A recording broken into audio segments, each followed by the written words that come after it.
할렐루야. 하나님 살아계십니다. 살아계신 그 하나님의 은혜와 평강과 축복이 저 여러분들과 영상으로 예배하는 모든 분들에게 함께하게 되기를 주의 이름으로 축복합니다. 이 말씀을 대할 때마다 제가 이런 생각을 해봅니다. 첫 번째 드는 생각은 아버지는 왜 그 먼 데 나가서 기다리고 계셨을까 하는 거예요. 왜 먼 데 나가서 기다리고 계셨을까?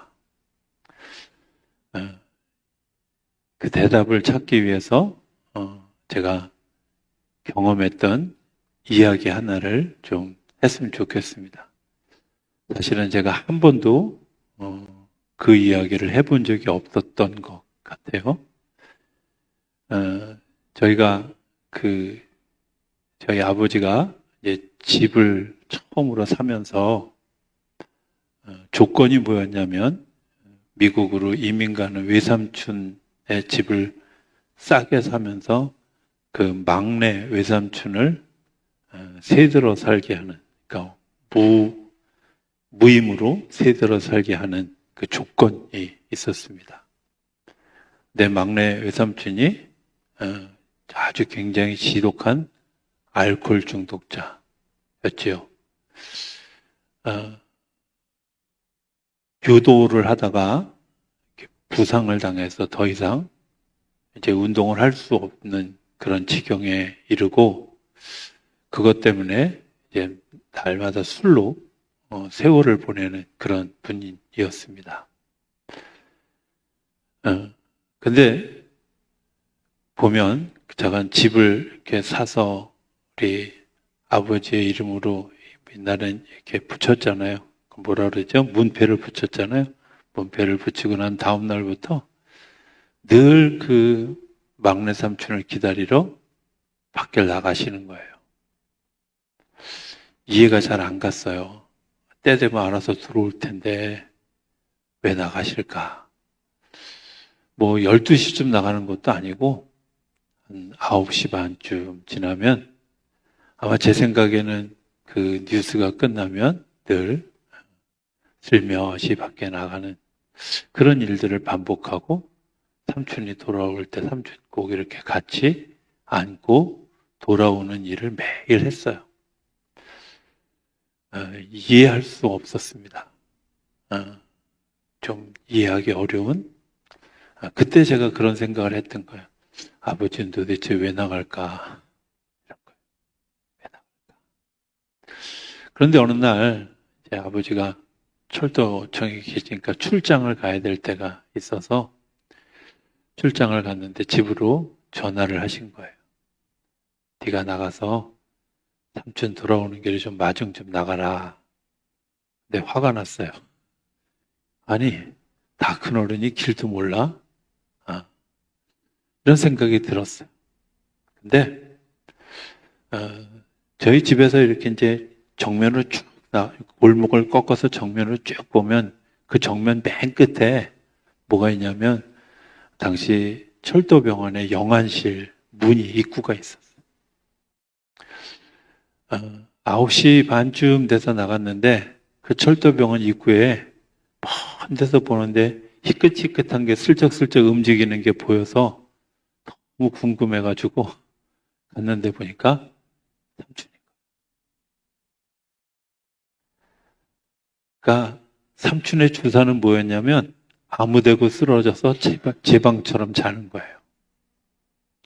그러니까 이 허물을 감춰주려고 아버지가 매일 삼촌을 데리러 나간 거죠.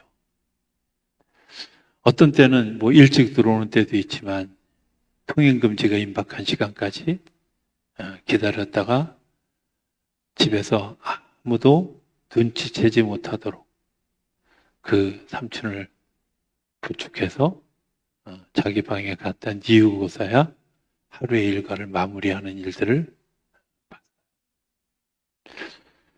어쩌면 이 아버지는 아들이 돌아올 것을 알고 돌아올 것을 기대하는 것뿐만 아니라 아들이 가지고 있는 허물을 좀 감싸주고 싶은, 감추어주고 싶은 마음이 있지 않았을까 하는 생각을 하게 되죠.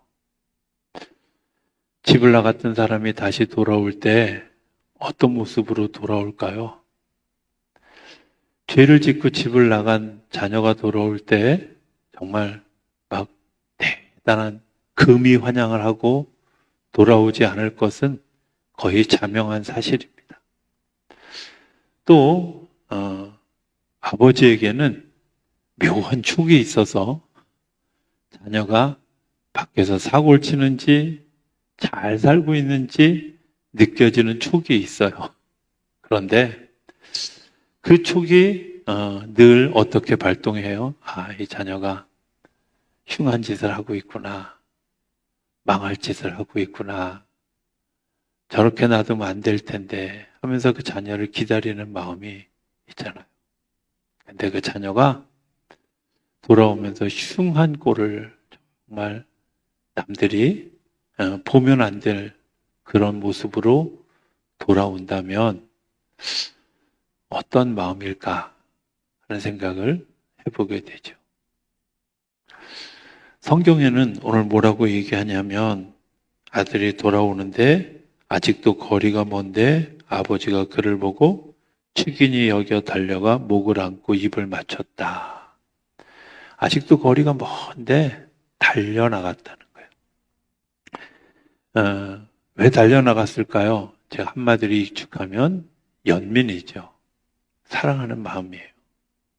감추어주고 싶은 마음이죠. 그 아들을 나를 위해서 허물을 감추는 게 아니라 그 아들이 다시 살아갈 자리를 위해서 감추어 주려는 마음이 있었지요. 이런 생각을 해봅니다. 연민되어지는 가장 중요한 일은 뭔가 말이 아니라 행동으로 나타날 때죠. 하나님은 우리의 허물을 감추시기 위해서, 우리의 허물을 덮어주시기 위해서 예수 그리스도라는 그분을 세상에 보내셔서 우리의 허물을 감춰주고 내 죄악을 씻어주고 내 병든 몸을 치유해주고 나로 하여금 하나님을 바라볼 수 있도록 길을 열어주시는 거예요. 하늘에서 말로만 하는 게 아니라 예수님이 직접 오셔서 사람들을 만나고 죄인들의 친구가 되어지고 세리들과 같이 밥을 먹고 창기들과 같이 밥을 나누는 일들을 하셨어요. 왜? 그들의 허물을 감추어주고 덮어주려고. 제가 이렇게 글을 썼어요. 늙은 사람은 잃은 자를 향해 달려갔다. 아버지가 늙었는데 잃어버린 길을 잃고 모든 것을 잃은 자를 향해서 달려가는 거예요. 평범한 일은 아니잖아요. 그렇죠? 비상한 일입니다. 그리고 비방받을 일입니다. 자식 잘 못 키운 것도 모자라서 뭐 등등의 비난을 받을 수도 있습니다. 어쩌면 예수님이 우리에게 보여주신 사랑, 연민은 내가 생각하고 있는 나를 넘어설 때 일어나는 거예요. 전혀 상식적이지 않잖아요. 제가 아버지를 이해하지 못했던 것처럼 상식적이지 않았어요. 재산을 탕진하고 돌아오는 아들을 달려나가서 맞이하는 거. 굉장히 비상식적이고 또 주변의 평가도 좋지 않고 내가 가지고 있는 고정관념도 벗어버려야 되는 일이에요. 그런데 그 일을 주님이 하셨어요. 이 대목에서 제가 꼭 이렇게 마음에 와 닿는 일은, 사랑은 언어로 되는 게 아니구나. 사랑을 표현하는 일은 언어로 되어졌을 때는 전달은 되지만 뭐가 안 돼요? 가슴 깊이 이해하는 게 되지 않아요. 이해라는 말은 도리를 해석해 주는 거예요. 내가 지금 너를 사랑하고 있다는 그런 이치를 해석해 주는 거예요. 뭘로? 말로 해석해 주는 게 아니라 행동으로. 그래서 주님이 우리를 향해서 달려 나오시는 거예요. 우리의 허물을 덮어주기 위해서 달려 나오시는 거예요. 내가 죄를 짓고 있을 때, 내가 병들었을 때, 내가 낙심하고 있을 때, 내가 주님 보시기에 부끄러운 모습으로 있을 때 주님이 그것을 들춰내어 주시는 게 아니라 혹여라도 다른 사람이 볼까봐, 그것 때문에 비방거리가 될까봐 주님이 우리에게 달려 나와 주시는 거예요. 우리가 흔히 하는 말, 사람 변하지 않아요. 그렇게 얘기해요. 맞아요. 입으로만 사랑을 얘기하는 사람들 앞에서는 절대 변하지 않습니다. 그런데 주님은 그 형식을 당신의 진정으로 우리의 깊은 곳을 만져 주시기 때문에 예수를 만나면 삶이 변해요. 우리가 헌지 생각하면 달려나가서 끌어안는 아버지를 이렇게 생각할 수 있어요. 보여주려고 쇼하나? 글쎄요, 그런 쇼가 필요할까요? 또 생각해보면 쇼라고 하기에는 돌아오는 아들이 너무 더러워요. 옷도 더럽고 몸도 더럽고 그리고 씻지도 않았어요. 그의 허물을 감춰줄 넓은 어깨가 아버지에게 있어서 그의 허물을 감춰주기 위해 그를 끌어안는 거죠. 이거 내 생각의 한계를, 내가 가지고 있는 경험의 한계를 넘어서지 않으면 우리 안에 연민이라는 것이 생겨나지 않습니다. 새로운 경험이 우리 안에 일어나야 하는 거죠. 내가 하나님의 사랑을 이해한다고 하는 것은 하나님이 나에게 달려오시는 그 과한 행동이 내 마음속에 해석되어지는 거예요. 내 마음속에 검증되어지고 받아들여지는 거예요. 우리가 흔히 얘기합니다. 예수님이 나를 위해서 십자가를 지셨습니다. 다 알아요. 그런데 이해하려고 하지 않아요. 그것을 내 가슴으로 받아들이는 것이 아니라 그냥 내 생각으로 받아들이고 이론으로 받아들여요. 주님이 나를 위해서 죽으셨다고 하면 뭔가 내 삶이 생각이 달라져야 될 거 아니에요. 제가 전에 얘기했는지 모르지만 제가 용산교회에 있을 때 그 동네에 옛날 말로 그냥 하면 문방구가 있어요. 문구점이 있었어요. 근데 문구점 할머니는 제가 학교 다닐 때부터, 초등학교를 그 동네에서 다녔는데 초등학교 다닐 때부터 별명이 호랑이 아줌마야. 얼마나 싸나운지. 인상도 일단 기본적으로 싸나워. 근데 애들이 뭘 잘못하는 걸 못 봐요. 막 되게 막 야단치고. 근데 유독 우리 교회 청년 하나는 걔는 뭘 해도 용서가 돼. 처음에 이해가 안 갔어요. 걔는 예를 들어서 지나가다가 더운데 아이스크림 먹고 가. 아이스크림을 꺼내서 줘. 다른 애들은 아이스크림 혹시 2개 꺼낼까 그냥 눈을 부릅뜨고 쳐다보는데 얘한테는 뭐든지 통과야. 너무 궁금해서 물어봤더니 이런 거예요.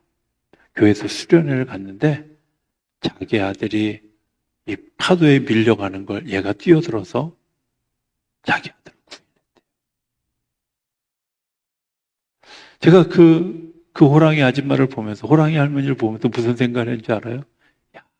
나는 저 호랑이 할머니만도 못하다. 나를 구원해 주신 예수님을 정말 그렇게 대접하고 있는가? 나의 생명을 살려주신 예수님을 정말 내가 그렇게 대접하고 있는가? 그렇게 귀하게 여기고 있는가? 한번 질문해 봤어.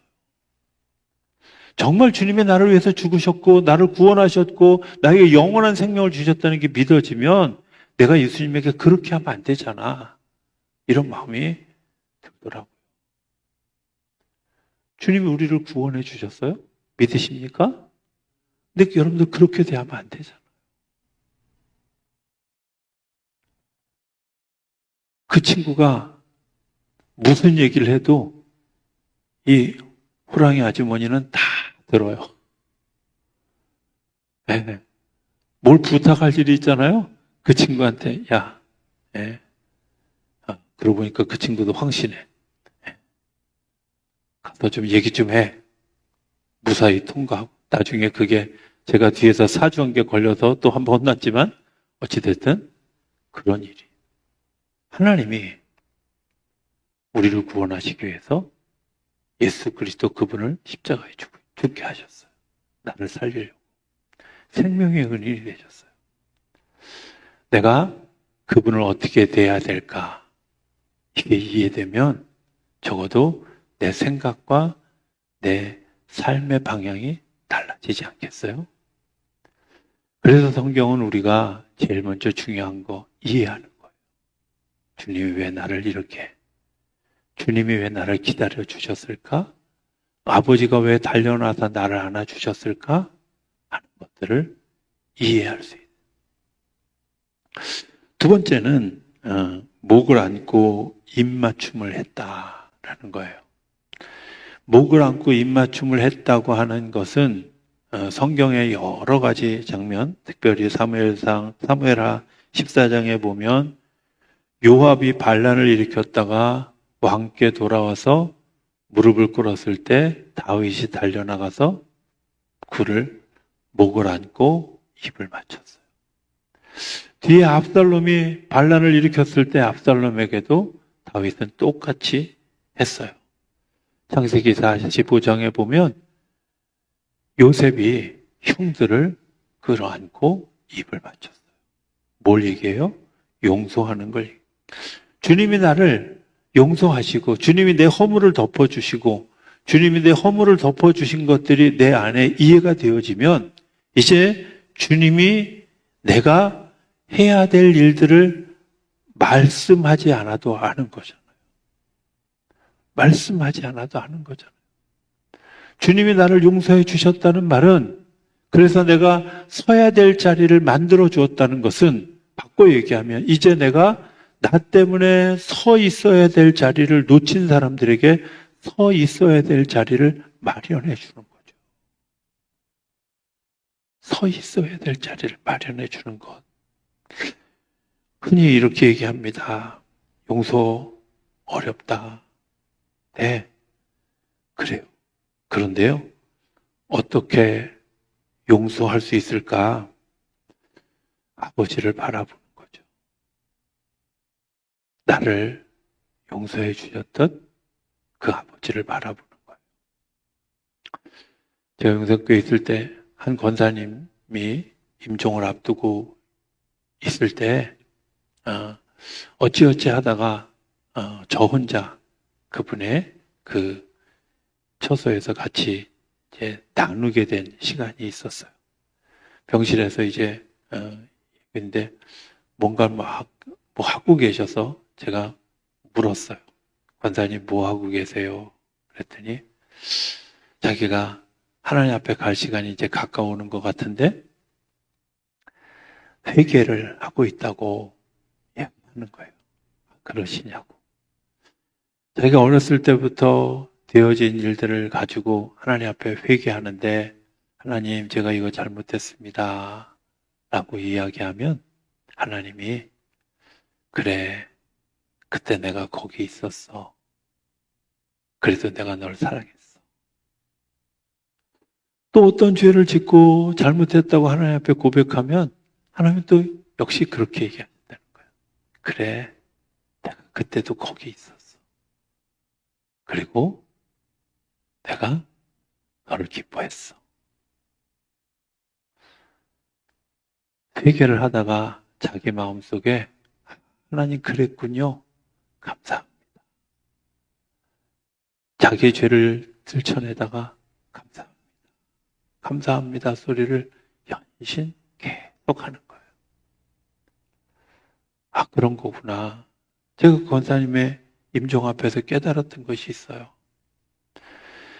내가 죄를 짓고 있는 그 순간, 내가 죄를 짓고 있는 그 마음을 가진 그 순간 주님이 나와 함께 계시고, 그래도 내가 너를 사랑해. 그래도 내가 너를 사랑했어. 그래도 내가 너를 보호하고 너를 사랑했어. 라고 이야기하고 계셨다는 거예요.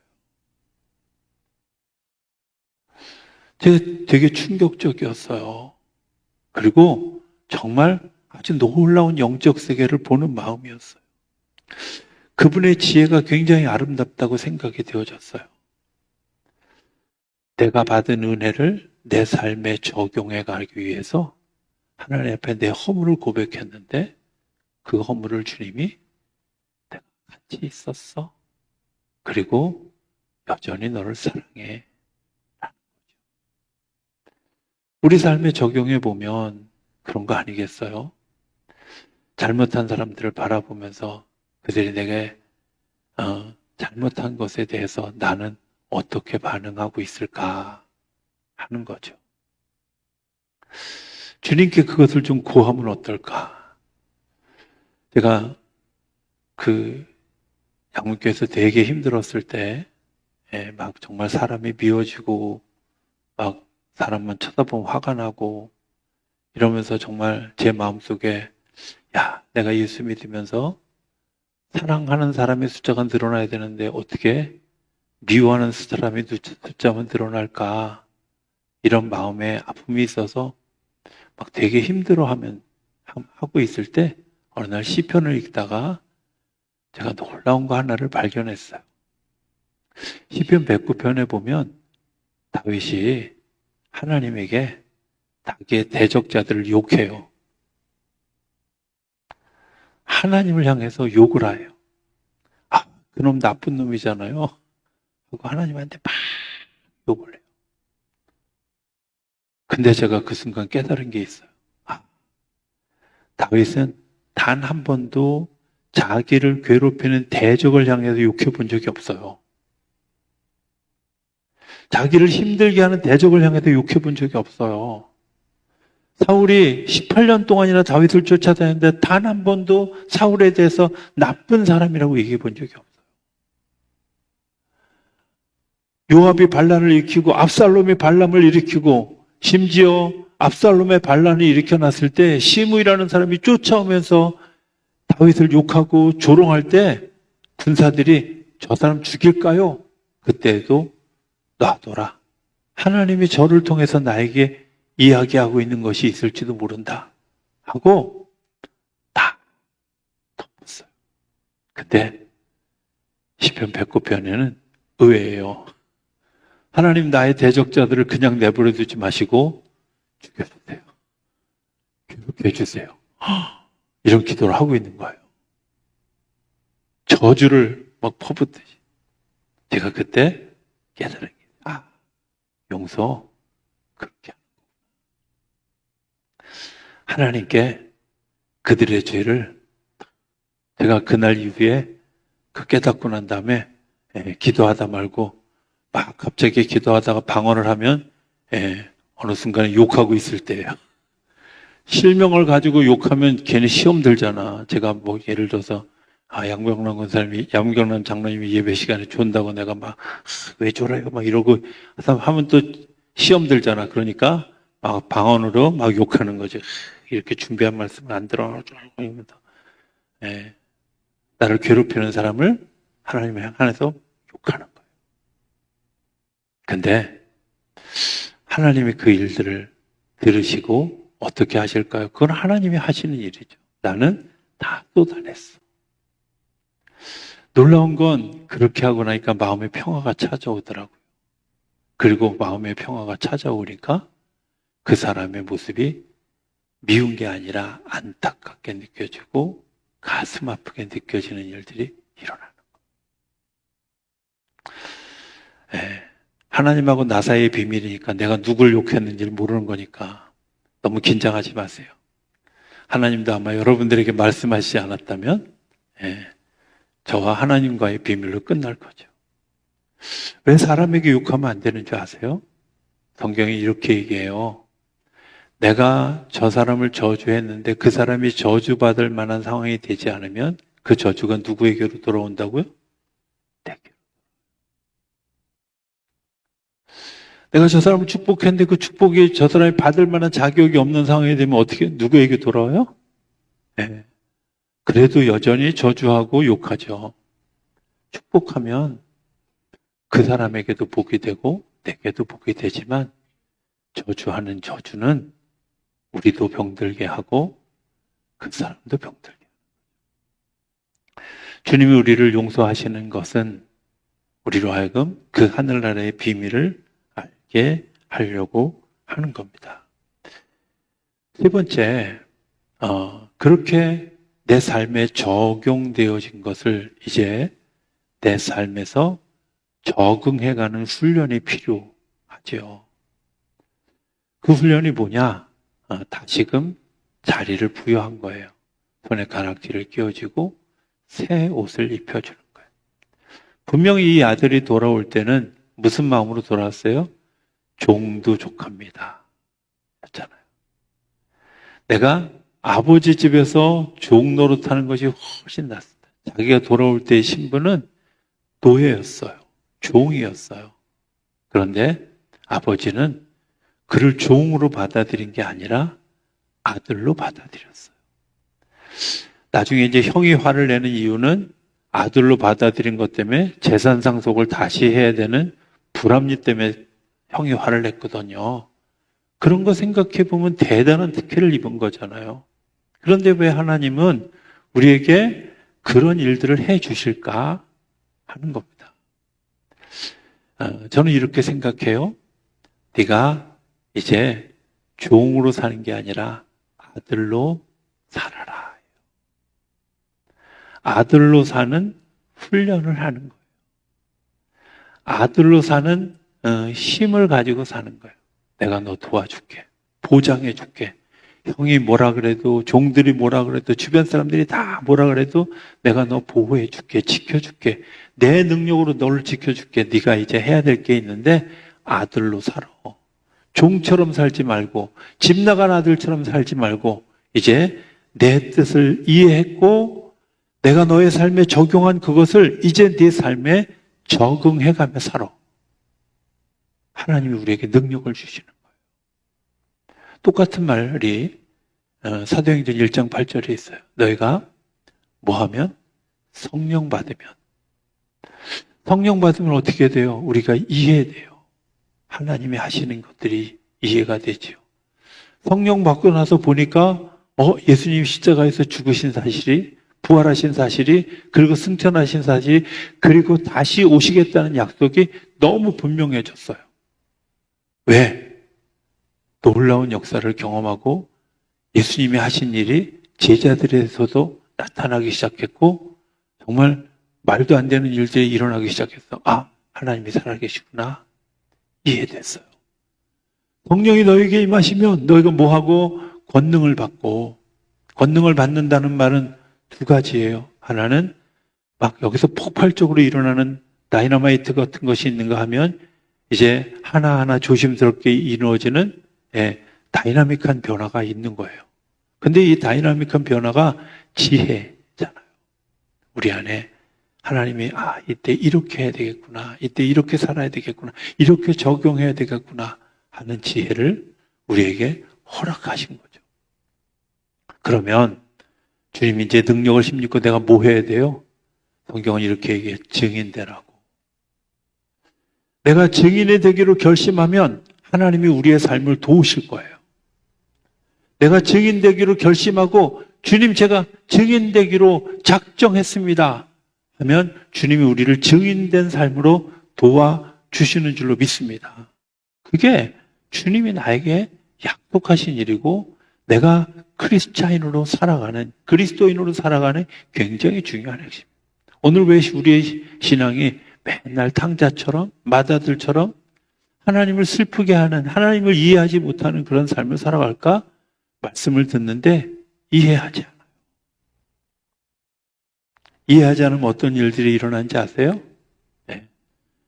모여서 사람들끼리 얘기해요. 얘기할 때 막 욕하면, 누군가를 이렇게 막 비난하는 얘기를 하면 탁 조용히 성경책을 탁 읽고 뭐라 그러는지 아세요? 성경에 비난하지 말라 그랬잖아. 여러분들 말씀은요, 나한테 적용하는 거지 다른 사람한테 설교하는 게 아니에요. 나한테 적용하는 거예요. 이해하지 못한 사람들은 남에게 적용하려고 그래요. 아니요. 이해는요, 내가 이치를 해석해서 알고 내가 깨달아지는 거예요. 자, 그럼 적용은 누구한테 해야 될까요? 적용은 누구한테 해야 될까요? 나한테 해야죠. 예. 야, 너 원수를 사랑하라고 했잖아. 이거는 적용 아니에요. 내가 깨달아진 것을 내 삶에 적용. 그 변화가 내가 회개했는데 감사한 거예요. 용서하신 것에 대해서 감사하고 여전히 나를 사랑해 주신 것에 감사하고 감사함으로 바뀌어져 가는 거죠. 우리가 증인 되기로 아들로 살아가기로 결심했어요. 수많은 난관들이 있어요. 형이 어느 날 조용한 곳에 가서 조박을지도 몰라요. 그런데 무슨 힘으로? 아버지가 나를 사랑해 준 힘으로 견디는 거예요. 종들이 야, 너 종으로 올라 그랬다며? 이러면서 비난하고 오히려 업신여길지도 몰라요. 그런데 그때에도 아들로 살아가는 거예요. 증인으로 살아가는 거예요. 주님이 우리에게 그런 능력을 부어 주시는 줄로 믿습니다. 그 능력을 힘입기 위해서 우리가 매일 내 삶에 하나하나 적응해 가는 거죠. 아들이 집을 나갔다 돌아왔습니다. 어쩌면 우리의 모습과 별반 다르지 않지요. 주님이 우리의 허물을 덮어주시기 위해서 우리에게 찾아와 주셨어요. 여러분들 그 사랑을 받아들이고 이해할 수 있게 되길 바랍니다. 그 사랑받은 우리가 무엇을 하여야 할까? 여러분들의 지혜로 적용되어지고 여러분들이 내 삶에서 그 일들이 매일매일 새롭게 일어날 수 있도록 우리가 적응해가는 훈련을 통해 주님이 우리에게 요청하신 것들을 믿음으로 잘 받아들이고 하나님께 영광을 올려드리는 우리 모두가 되어줄 수 있게 되기를 주의 이름으로 축복합니다.